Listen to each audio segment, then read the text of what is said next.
બાપા સીતારામ મિત્રો, તો ભાગ 2માં તમારું સ્વાગત છે. બગદાણા ધામ સેવાના આ બીજા ભાગમાં તમારું સ્વાગત છે. અને મિત્રો, આ વિડીયોની અંદર કેવી રીતે લોટ બાંધે છે સ્વયંસેવકો અમારા, અને કેવી છાશ ફેરવે છે આગળ, કેવી રીતે દાળ બનાવે છે, આ તમામ 3 સેવાના આમાં લેવામાં આવેલ છે. 3 સેવા. તો વિડીયો પૂરો જરૂરથી જોજો, તમને તમામ માહિતી મળી જશે. આગળ મંદિરના પણ દર્શન કરાવીશ લાસ્ટ વિડીયોના અંતમાં, તો વિડીયો પૂરો જોજો. અને વિડીયોમાં નવા હોય તો અમારી ચેનલને સબસ્ક્રાઈબ જરૂર કરી લેજો, જેથી આવા નવા સેવાના વિડીયો જોવા મળશે. અને લાઈક કરજો, જ્યાદામાં જ્યાદા શેર કરજો. તો આગળ વધીએ વિડીયોમાં અને તમને બતાવીએ આગળ કેવી સેવા કરે છે અમારું ગ્રુપ. તો જરૂરથી વિડીયો નિહાળવા માટે બન્યા રહેજો. બાપા સીતારામ મિત્રો બધાને, તો પૂરો વિડીયો જોજો અને મળશું નવો વિડીયો લઈને. જય સિયારામ બધા મિત્રોને. જય બજરંગદાસ બાપા.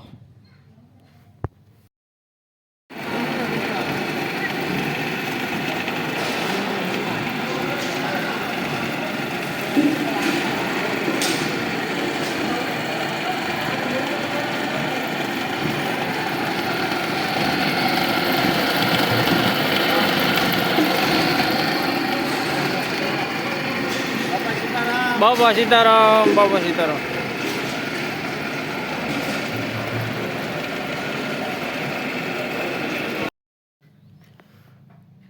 સીતારામ મિત્રો, તો એવી રીતે આ તપેલા છે તેમાં દૂધ નામવામાં આવ્યું છે, અને 2 સ્વયંસેવકો દ્વારા વલોણું જે મૂકી અને છાશ ફેરવાનું કામકાજ ચાલી રહ્યું છે, આપ જોઈ શકો છો. તો આ બાજુ બધા સ્વયંસેવકો ચા પાણી અને નાસ્તા કરે છે.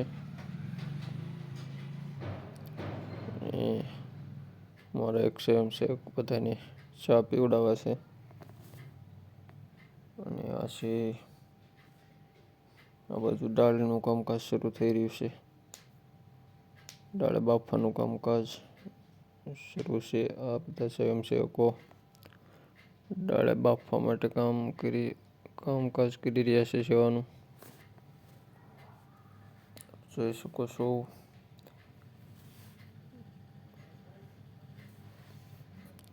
ફૂલ જોશમાં સેવાનું કામકાજ ચાલી રહ્યું છે. અને આ બાજુ તમને આગળ ચૂલા બતાવું. આ બધા છે ચૂલા છે જે રોટલી માટે રોટલી અહીં બનાવવામાં આવે છે. અને આ બાજુ અમારા બધા સ્વયંસેવકો ઊભા છે વેઇટિંગમાં, ક્યારે સેવાનું કામકાજ આગળ શરૂ થાય. અને ત્યાં સુધી આ બધા અહીંયા ભેગા મળીને ઊભા છે સ્વયંસેવકો. જોઈ શકો છો આપ તમામ 42 સ્વયંસેવકો અમારા, આખી ટીમ ઊભી છે આ બાજુ. અને હવે થોડીક ક્ષણોમાં આગળ વાસણ ઉટકવાના છે, એ કામકાજ બધું કામગીરી પૂર્ણ કરવામાં આવશે. આ બધું જે બકાલો મળાય અને તેનું બધું કટિંગ છે તે પણ આગળ નાખવામાં આવશે. આ જોઈ શકો છો મંદિરે અમે પ્રથમ પહેલાં આવ્યા ત્યારે મંદિરે દર્શન કરી અને બધા મિત્રો ફોટા પાડતા હતા, તે જોઈ શકો છો. સવારમાં મંદિરે પ્રવેશ કરી દર્શન કરી પછી બધા ચા પાણી પીવા ગયા હતા. બાપાના રસોડે ચા પાણીના ત્યાં વ્યવસ્થા કરવામાં આવેલી છે. તમામ સ્વયંસેવકોને સવારે ચા પાણી પીવડાવવામાં આવે છે પંગત પડી. તો મિત્રો મળશે નવા વિડીયોમાં, ત્યાં સુધી જય બજરંગદાસ બાપા સીતારામ.